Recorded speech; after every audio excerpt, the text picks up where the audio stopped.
स्वागत है प्यारे साथियों आप सभी लोगों का। आज हम लोग एक नया सेशन शुरू कर रहे हैं एसएससी जीडी का। इसके पहले की श्रृंखला अगर आपने देखा होगा तो एसएससी जीडी के हिस्ट्री और पॉलिटी को हम लोगों ने हिस्ट्री, पॉलिटी और ज्योग्राफी के सेशन को कंप्लीट किया है।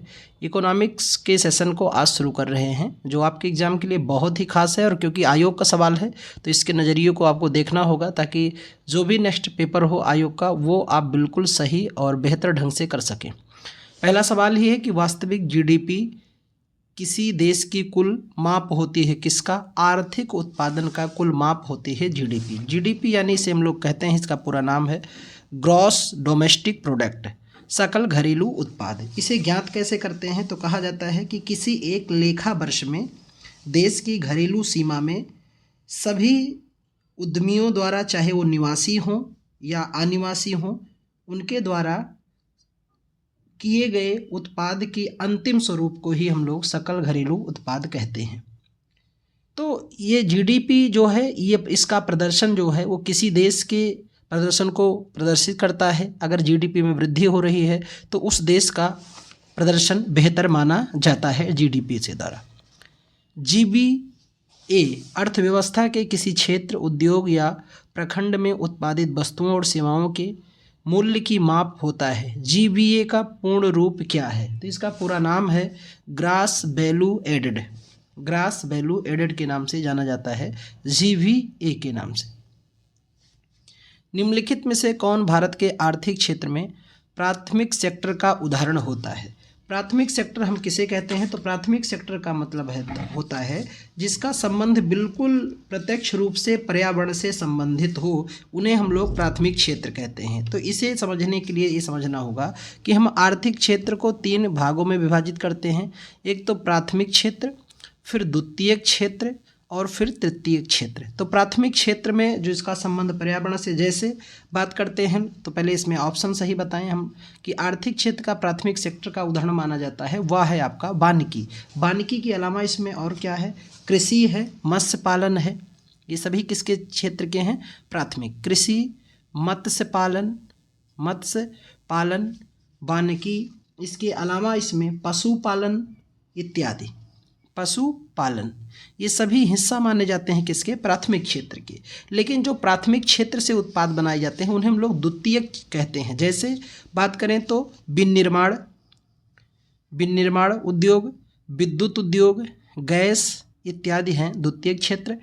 और तृतीयक क्षेत्र जिसे हम लोग जैसे व्यापार, होटल, परिवहन, संचार, प्रशासन, रक्षा, सेवा, ये सभी जो क्षेत्र हैं वो कौन से माने जाते हैं? तृतीय क्षेत्र के माने जाते हैं। और भारत के आर्थिक क्षेत्र में सबसे ज़्यादा योगदान देने वाला क्षेत्र तृतीय क्षेत्र ही होता है। जब प्राकृतिक संसाधनों का दोहन करके किसी माल का उत्पादन किया जाता है तो निम्नलिखित में से किस श्रेणी के अंतर्गत आता है? तो वह आपका कृषि क्षेत्र के अंतर्गत आता है, यानी प्राथमिक क्षेत्र में ही वह माना जाता है। उत्पादन लागत का पर भारत की जीडीपी की गणना करते समय केंद्रीय सांख्यिकी कार्यालय कितने विभिन्न उद्योगों के प्रदर्शन का आकलन करता है? तो वो 8 उद्योगों के प्रदर्शन के आकलन करके यह डाटा तय करता है। और इन 8 में नाम बात करें, कृषि, वानिकी, मत्स्य उद्योग, खनन और उत्खनन, उत्पादन या विनिर्माण, बिजली, गैस, पानी आपूर्ति, निर्माण, व्यापार, होटल, परिवहन, संचार। 7वां है वित्त, बीमा, रियल एस्टेट, व्यावसायिक क्षेत्र। और 8वां है समुदाय, सामाजिक, व्यक्तिगत सेवाएं। इन्हीं 8 क्षेत्रों को आकलन किया जाता है। जीडीपी का प्रमुख उपयोग क्या होता है? तो अभी पहला सवाल भी यही था कि किसी देश की अर्थव्यवस्था की स्थिति का आकलन करना ही क्या है? जीडीपी यानी ग्रॉस डोमेस्टिक प्रोडक्ट है, जो एक लेखा वर्ष के भीतर देश के और विदेश के उद्यमियों द्वारा उत्पादित की गई सभी वस्तुओं और सेवाओं की अंतिम इकाई को हम लोग जीडीपी के नाम से जाना जाता है और वही आकलन माना जाता है। जीडी पर अपस्फीति कारक, डिफ्लेक्टर को मूल्य अपस्फीति कारक भी कहा जाता है, वह आपका है अंतर्निहित होता है। इन दोनों के मध्य क्या होता है? अंतर्निहित होता है। पूंजीगत वस्तु के टूट फूट के लिए वार्षिक भत्ता है, उसे हम लोग मूल्यह्रास कहते हैं। क्या कहते हैं? मूल्यह्रास के नाम से जाना था। जैसे मान लो आपने कोई एक मोबाइल ख़रीदा और आपने आज ही मोबाइल ख़रीदा और कल आप उस मोबाइल को आप बेचना चाहते हैं, तो अगर आपने उस मोबाइल को 8,000 रुपये का ख़रीद कर लाए हैं और मोबाइल को अगले दिन या कुछ घंटे बाद ही अगर बेचना चाहते हैं, तो क्या आपको पूरा मूल्य मिलने की संभावना है? बिल्कुल नहीं, क्योंकि यहाँ पर लोग माइनस करेंगे कि कुछ आप कम करो। बोले क्यों? बोले उस मोबाइल पर कुछ घिसावट आ गई है। घिसावट का मतलब आपने उसको यूज किया है, इसलिए इसका कुछ मूल्य कम करो। उसी को हम लोग क्या कहते हैं? मूल्यह्रास कहा जाता है। को दो भिन्न तरीकों से व्यक्त किया जा सकता है, सांकेतिक जीडीपी और दूसरा है जिसे इसके साथ व्यक्त करते हैं वो है आपकी वास्तविक जीडीपी, है ना। एक होता है नॉमिनल जीडीपी, एक होता है रियल जीडीपी। ये दोनों ही जीडीपी के स्वरूप माने जाते हैं आकलन करने के।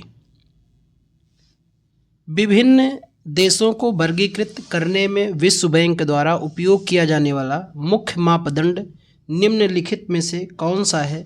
वह है आपका प्रति व्यक्ति आय, पीसीआई, पर कैपिटा इनकम। तो भारत में प्रति व्यक्ति आय का आकलन करने वाले पहले व्यक्ति कौन थे? दादा भाई नौरोजी। दादा भाई नौरोजी ने सबसे पहले पर कैपिटा इनकम का आकलन किया था और उस समय प्रति व्यक्ति आय प्रति व्यक्ति 20 रुपया इन्होंने आकलित किया था 1867-68 के लगभग में। अर्थशास्त्र में जीएनपी का पूरा नाम क्या है? जीएनपी का फुल फॉर्म क्या है? तो जीएनपी को हम लोग कहते हैं ग्रॉस नेशनल प्रोडक्ट। अभी बात किया जीडीपी का, जिसे पूरे नाम इसका क्या है? तो ग्रॉस डोमेस्टिक प्रोडक्ट, और जीएनपी को कहते हैं ग्रॉस नेशनल प्रोडक्ट। यहाँ एन है और यहाँ डी है, तो जीडीपी में डी का मतलब है डोमेस्टिक और एन का मतलब है नेशनल, तो ध्यान में रखना।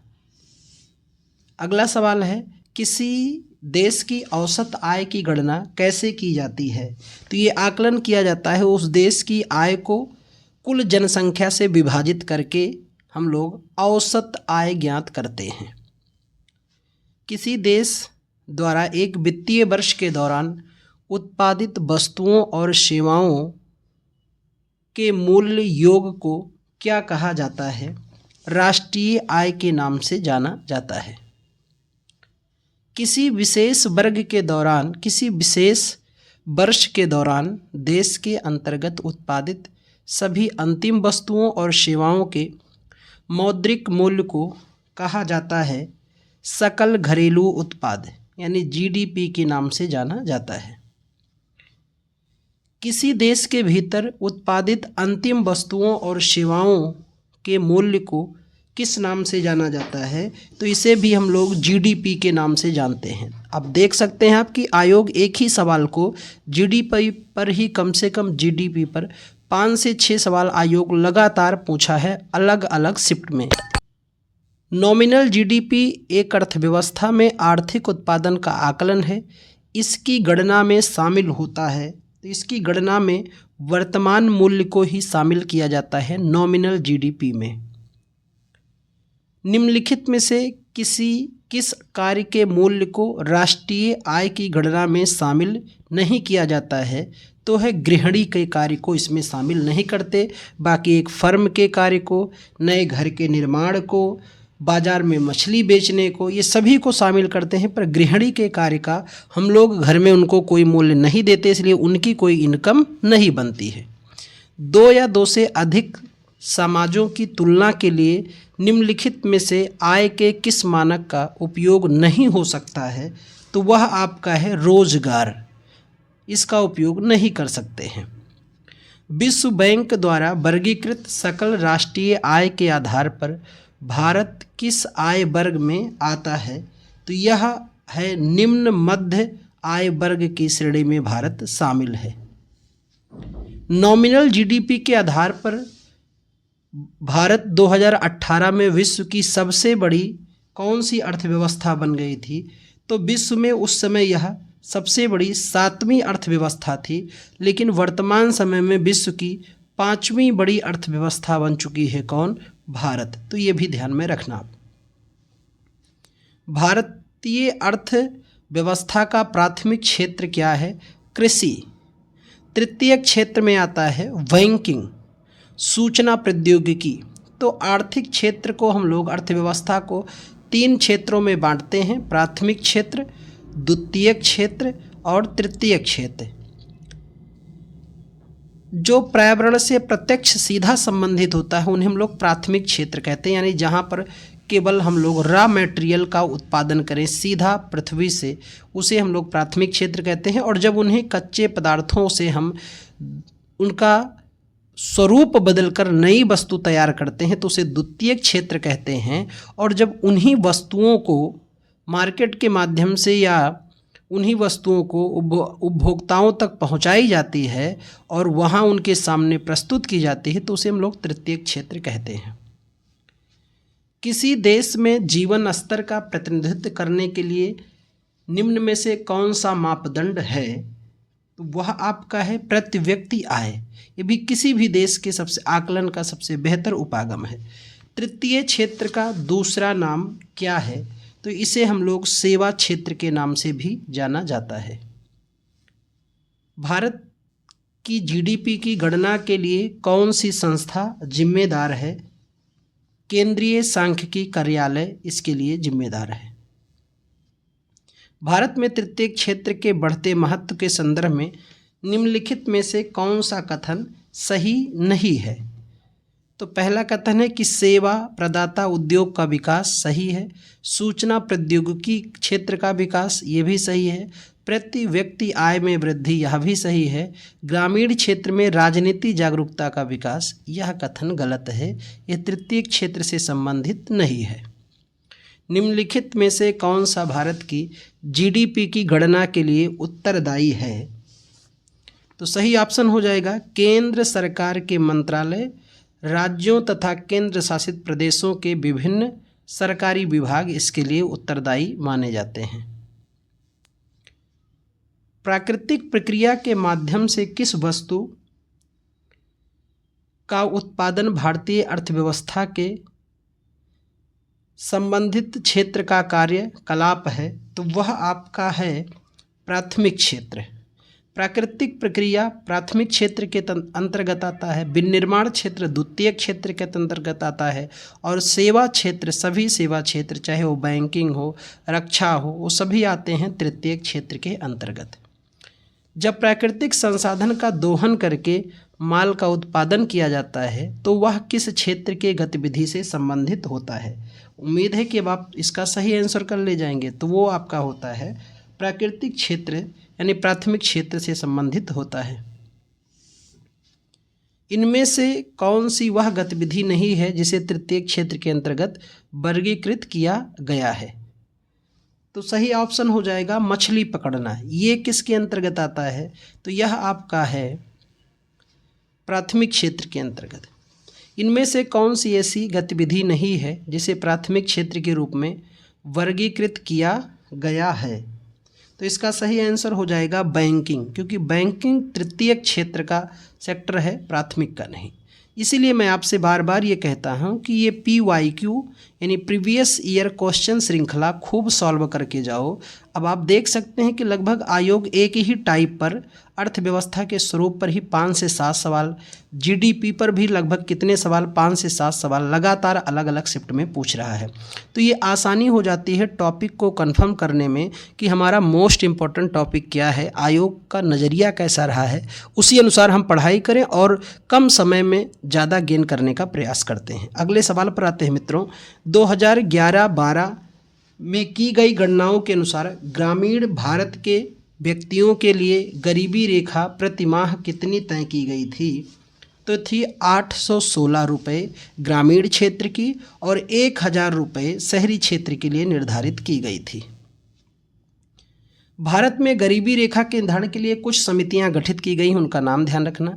योजना आयोग कार्य समूह 1962 में, BM दांडेकर और SN रथ 1971 में इन्होंने, अलग समिति 1979 में गरीबी रेखा के निर्धारण के लिए कार्य की थी। लड़का वाला समिति 1993 में, तेंदुलकर समिति 2009 में और रंगराजन समिति जो रही है वह आपकी 2014 में। निम्नलिखित में से कौन सा एक सांख्यिकी उपकरण है जो स्वास्थ्य, शिक्षा, आय के संबंध में किसी देश की समग्र उपलब्धि को मापता है? तो वह सेक्टर आपका है मानव विकास सूचकांक। जब किसी कार्य में आवश्यकता से अधिक लोग लगे होते हैं तो इसे किस नाम से जाना जाता है? इसे हम लोग जानते हैं प्रच्छन्न बेरोजगारी, या इसी को डिसगाइज्ड अनएम्प्लॉयमेंट भी कहते हैं। जैसे कहने का मतलब है प्रच्छन्न बेरोजगारी कैसे समझें कि मान लो आपके पास 1 बीघा खेत है और इस 1 बीघे खेत में अगर आप गेहूं का बुआई करते हैं और इसमें अगर खेती में घर में आपके 4 लोग हैं और 4 लोगों में से 2 लोग विदेश में रहते हैं और 2 लोग गांव में रहते हैं, 2 लोग मिलकर अगर खेती कर रहे हैं तो इस 1 बीघे में अगर 4 कुंतल उत्पादन हो रहा है गेहूं का। किसी कारणवश ये 2 लोग जो विदेश में थे, कोई महामारी आवे या किसी कारणवश ये विदेश से नौकरी छोड़कर कहाँ चले आए, गांव पर, और ये 2 लोग पहले से 2 लोग लगे थे तो उत्पादन कितना होता था? 4 कुंतल। 2 लोग और भी लग गए लेकिन अभी भी उत्पादन कितना है? 4 कुंतल। तो इसी को क्या कहते हैं? प्रच्छन्न बेरोजगारी। संख्या तो यानी दिख रहा है कि कार्य करने वाले लोग तो अधिक हैं लेकिन उत्पादन पर कोई प्रभाव नहीं पड़ता है। इसी को हम लोग प्रच्छन्न बेरोजगारी या डिसगाइज्ड अनएम्प्लॉयमेंट के नाम से जानते हैं, जो कृषि के क्षेत्र में सबसे ज़्यादा व्यापकता से देखने को मिलता है। निम्न में से किस अवधारणा के अनुसार गरीबी को अन्य गरीब लोगों के साथ केवल निकृष्ट परिवेश में रहने वाले गरीबों के संदर्भ में देखा जाना चाहिए? तो वह आपका है सामाजिक बहिष्कार के रूप में देखा जाना चाहिए। भारत में गरीबी रेखा को मापने के लिए उपयोग किए जाने वाले एक निर्वाह कारक कौन सा है? तो वह आपका है शिक्षा। निर्गम मूल्य क्या होता है? तो निर्गम मूल्य का संबंध है यह बाजार मूल्य से कम होता है, इसी को निर्गम मूल्य के नाम से जानते हैं। जनवरी 2021 तक प्राप्त जानकारी के अनुसार कृषि लागत और मूल्य आयोग द्वारा कितने तिलहनों के लिए न्यूनतम समर्थन मूल्य की सिफारिश की गई है? तो कुल 7 तिलहनी फसलों के लिए समर्थन मूल्य की सिफारिश की गई थी। एमएसपी आप सुने होंगे, मिनिमम सपोर्ट प्राइस, जो वादा देता है, किससे? किसानों से वादा करता है कि हम आपकी जो फसल तैयार हो रही इस वर्ष में, वो चाहे रबी की फसल हो या खरीफ की फसल हो, इन फसलों को हम गारंटी देते हैं कि न्यूनतम इतने रुपए में ये फसल खरीदी जाएगी। इसलिए सरकार प्रत्येक वर्ष रबी फसल की अलग और खरीफ फसल की अलग एमएसपी जारी करती है। लेकिन कुछ हमारी वस्तुएं हैं जो रबी और खरीफ फसलों के अलावा कुछ हमारी वस्तुएं थी जो एमएसपी के दायरे में नहीं आती थी। लेकिन अभी हरियाणा भारत का पहला राज्य बना है जिसने सभी कृषि वस्तुओं के लिए एमएसपी जारी करने वाला पहला राज्य बन चुका है। अपने वर्धन काल के दौरान मूंगफली की खेती के लिए कितनी न्यूनतम वर्षा आवश्यक होनी चाहिए या होना माना जाता है? तो 50 से लेके 125 सेंटीमीटर तक इसके लिए ज़रूरत मानी जाती है। कृषि उत्पादों के परिवहन के लिए कृषि उड़ान योजना का शुभारंभ किस वर्ष के बजट में घोषित किया गया था? तो 2020 के बजट में। अब ये देखो, पुराना ये डाटा देखकर आपका ये यहाँ से सीखना है कि पुराने डाटे में कृषि से संबंधित प्रश्न आया है, तो आप वर्तमान का डाटा, वर्तमान का बजट ज़रूर पढ़ के जाना। किसके लिए? एसएससी जीडी के परीक्षा के लिए। किसी अध्यक्षता वाले राष्ट्रीय किसान आयोग ने यह सुझाव दिया कि कृषि फसलों के लिए न्यूनतम समर्थन मूल्य एमएसपी उत्पादन की भारित औसत लागत से कम 50% अधिक होना चाहिए। यह सिफारिश करने वाले कोई दूसरे नहीं, हमारे एम.एस. स्वामीनाथन थे। भारत में हरित क्रांति के जनक कहे जाने वाले एम.एस. स्वामीनाथन, जिन्हें अभी 2024 में भारत रत्न से भी सम्मानित किया गया है। निम्नलिखित में से फसलों की न्यूनतम समर्थन मूल्य घोषित किया जाता है तो इसे घोषित करने वाला मंत्रालय जो है कृषि किसान कल्याण मंत्रालय, और अभी वर्तमान में भारत के केंद्रीय कृषि कल्याण मंत्री कौन हैं? शिवराज सिंह चौहान। निम्नलिखित में से कौन सी निर्वाह खेती के सापेक्ष वाणिज्यिक खेती की एक विशिष्ट विशेषता नहीं मानी जाती है? तो वह है आपका, यह मुख्य रूप से अल्प विकसित देशों में प्रचलित होती है, जो कि गलत है। कैबिनेट ने 2018-19 के लिए गेहूं की न्यूनतम समर्थन मूल्य कितने रुपए बढ़ाकर की थी? तो वृद्धि करके 105 रुपये प्रति कुंतल की थी, और अभी इसकी मूल्य वृद्धि करके लगभग 150 रुपये के आसपास कर दी है। समाज के गरीब वर्ग में बाजार मूल्य से कम मूल्य पर खाद्यान्न वितरित करने के लिए बफर स्टॉक बनाया जाता है। उस दाम को हम क्या कहते हैं? तो उसे हम लोग कहते हैं जारी मूल्य दाम कहा जाता है। जब सरकार करों को कम करती है और सरकारी व्यय को बढ़ाती है, तो इस प्रकार की राजकोषीय नीति को क्या कहा जाता है? इसे हम लोग विस्तारवादी राजकोषीय नीति कहते हैं। One nation one tax one market के लक्ष्य को प्राप्त करने के लिए भारत में इनमें से कौन सा कर पेश किया जाता है? तो है आपका वस्तु एवं सेवा कर, जिन्हें आप जीएसटी कहते हैं। अब अगर आप जीएसटी को पढ़े हैं या नहीं भी पढ़े हैं और आप जीएसटी जानना चाहते हैं और चाहते हैं कि हम सर जीएसटी को हमको ऐसी जानकारी मिले कि जीएसटी पढ़ने के बाद कोई भी सवाल ऐसा ना आवे कि जो हमारे पढ़ने के दायरे से बाहर जाए, तो मैं इस वीडियो के डिस्क्रिप्शन में लिंक ऐड कर दूंगा। एक 5 से 7 मिनट का मैंने एक वीडियो बनाया है जीएसटी पर, पूरी संपूर्ण जानकारी जीएसटी पर यहीं से मिलेगी। और अभी तो पुलिस के एग्ज़ाम जो इधर हुए हैं, सारे सवाल उसी 5 या 7 मिनट के वीडियो से आए हुए हैं, और उम्मीद कि अगर आप उसको एक बार देखते हैं तो बिल्कुल आपकी जीएसटी पर बिल्कुल बेहतर समझ बन जाएगी। निम्नलिखित में से कौन सा एक केंद्रीय स्तर का कर है जिसे वस्तु एवं सेवा कर में शामिल कर दिया गया है? तो यह कर है आपका उत्पाद शुल्क, जिसे जीएसटी में शामिल कर दिया गया। भारत में जीएसटी कब लागू हुआ है? तो यह लागू हुआ 1 जुलाई 2017 को गुड्स एंड सर्विस टैक्स लागू किया गया। जीएसटी क्या होता है? अप्रत्यक्ष करों का संग्रह है। जीएसटी का पूरा अर्थ क्या है? देख रहे हो ना, ये भी पूछा रहा है। Goods and service tax, goods and service tax इसका पूरा नाम है जीएसटी का। सुगम कर संबंधित है किससे? तो इसका संबंध है आय कर से, डायरेक्ट टैक्स से संबंधित है सुगम कर। वस्तु एवं सेवा कर लागू करने पर भारत बन गया, तो भारत क्या बना है? एक सामान्य बाजार के रूप में बना है। अक्टूबर 2020 में रेपो दर क्या थी?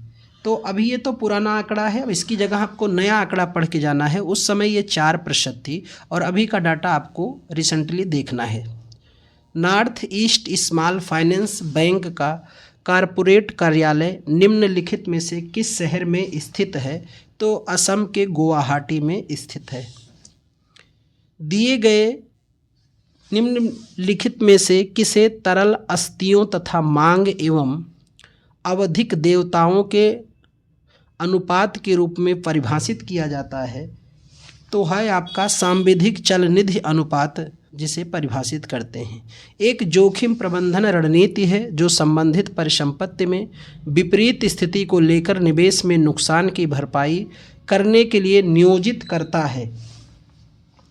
ऋण परिशोधन को नियोजित किया जाता है। बैंकिंग के संबंध में सीएसटी के लिए एक संक्षिप्त रूप क्या है? तो वह आपका चेक ट्रंकेशन सिस्टम के नाम से ही जानते हैं, CTS। निम्नलिखित में से कौन सा 1865 में स्थापित भारत का सबसे पुराना संयुक्त स्टॉक बैंक है? तो वह था आपका इलाहाबाद बैंक, जिसे अब हम लोग इंडियन बैंक के नाम से जानते हैं, इसी में विलय हो गया है। ने बैंक राष्ट्रीयकरण कार्यक्रम की अपनी 50वीं वर्षगांठ कब मनाई है? तो यह वर्षगांठ मनाई गई 2019 में मनाई गई है। भारतीय रिजर्व बैंक अधिनियम 1934 की धारा के अनुसार बैंक को सभी मूल्य वर्ग के नोट जारी करने का पूर्ण अधिकार प्राप्त था, तो उसकी संख्या थी टोटल 22। धारा 22 के अनुसार यह तय की गई कि सभी मूल्य वर्ग के नोट आरबीआई जारी करेगा, 1 रुपये के नोट को छोड़कर। निम्नलिखित में से कौन सी भारत में बैंकों द्वारा अपने ग्राहकों को प्रदान की जाने वाली सेवा नहीं है, तो वह आपका है URL। भारतीय बैंक आजकल अपनी जमा राशि का कितना प्रतिशत नकदी के रूप में रखते हैं? यह नकदी उन जमाकर्ताओं को भुगतान करने के लिए रखी जाती है जो किसी भी दिन बैंक से पैसे निकालने आ सकते हैं, तो यह अवधि मानी गई है 15 दिन तक के लिए। बैंकिंग संचालन का एक विशेष खंड है जो व्यक्तियों या संगठनों को पूंजी जुटाने और उन्हें वित्तीय परामर्श सेवाएं प्रदान करने में मदद करता है, आपका है निवेश बैंकिंग। बैंक के अतिरिक्त ग्रामीण क्षेत्रों में सस्ते ऋण के लिए एक अन्य औपचारिक प्रमुख स्रोत क्या है, तो उसे हम लोग सहकारी समिति के नाम से जाना जाता है। जनता द्वारा मुद्रा के रूप में अपने पास रखे गए धन, उसके द्वारा बैंक जमा धन के अनुपात को किस नाम से जानते हैं, तो इसे मुद्रा जमा अनुपात कहते हैं। भारतीय रिजर्व बैंक ने रुपए के प्रतीक चिन्ह को निम्नलिखित में से किस वर्ष अपनाया है, तो यह अपनाया गया था 2010 में। जो रुपए का सिंबल है वह यह सिंबल एक्सेप्ट किया गया था। Receivables exchange of India limited को 2016 में भारतीय लघु उद्योग विकास बैंक सिडबी के बीच एक संयुक्त उद्यम के रूप में निगमित किया गया था। किसके द्वारा, तो यह किया गया था national stock exchange of India limited के द्वारा इसे निगमित किया गया था। आरबीआई के संबंध में कौन सा कथन सही नहीं है, तो पहला कथन है कि आरबीआई विदेशी मुद्रा भंडार का रक्षक है, सही है। आरबीआई सरकार का बैंकर है, सही है। आरबीआई बैंकों का बैंक है, यह भी सही है। आरबीआई केंद्र सरकार का वार्षिक बजट तैयार करती है, यह गलत है। यह बजट इनके द्वारा नहीं बल्कि वित्त मंत्रालय के आर्थिक क्षेत्र के द्वारा किया जाता है। इंपीरियल बैंक ऑफ इंडिया की स्थापना किस वर्ष की गई, तो 1921 में की गई। इंपीरियल बैंक बना था 3 बैंकों का विलय करके, bank of Bengal, bank of Bombay, bank of Madras, इन तीनों का विलय करके इंपीरियल बैंक बनाया गया। और यही इंपीरियल बैंक जुलाई 1955 में एसबीआई के रूप में तब्दील हो गया, state bank of India. SLR उस धनराशि का निर्धारण करती है जिसकी आवश्यकता किसी बैंक को कुछ विशिष्ट प्रतिभूतियों में निवेश करने की होती है, जो मुख्य रूप से केंद्र और राज्य सरकारों द्वारा जारी प्रतिभूतियां होती हैं। एसएलआर का पूरा नाम क्या है, इसे हम लोग स्टेटरी लिक्विडिटी रेशियो के नाम से जाना जाता है। भारतीय रिजर्व बैंक के आधिकारिक चिन्ह में शामिल किया गया है ताड़ के वृक्ष को। भारत का पहला वाणिज्यिक बैंक जिसका पूर्ण रूप से स्वामित्व और प्रबंधन भारतीयों के हाथ में था, उसे स्थापित किया गया था 1911 में। 1955 से पूर्व किस बैंक को इंपीरियल बैंक ऑफ इंडिया के नाम से जानते थे? अभी हमने बात किया state bank of India. State bank of India को इस नाम से जानते थे। बैंकिंग विनिमय अधिनियम 1949 की धारा के प्रावधानों के तहत किसी वाणिज्यिक बैंक को बैंकिंग व्यवसाय शुरू करने के लिए आरबीआई से लाइसेंस प्राप्त करना आवश्यक है, इसका उल्लेख धारा 22 में किया गया है। निम्नलिखित में से कौन सा ग्रामीण परिवारों को प्रत्यक्ष ऋण सहायता प्रदान नहीं करता है? तो है आपका वित्त मंत्रालय। बाकी क्षेत्रीय ग्रामीण बैंक, सहकारी ऋण समितियां, कृषि व्यापारी, ये सीधा इनको लोन देते हैं। कौन सा डिजिटल लेन देन नहीं है? तो इसका सही आंसर क्या होगा? पेटीएम, नगद लेन देन, क्रेडिट कार्ड लेन देन, एटीएम लेन देन। तो आप कमेंट करके आंसर बताना। अगले सेशन में पुनः मिलते हैं, तब तक के लिए बहुत बहुत धन्यवाद।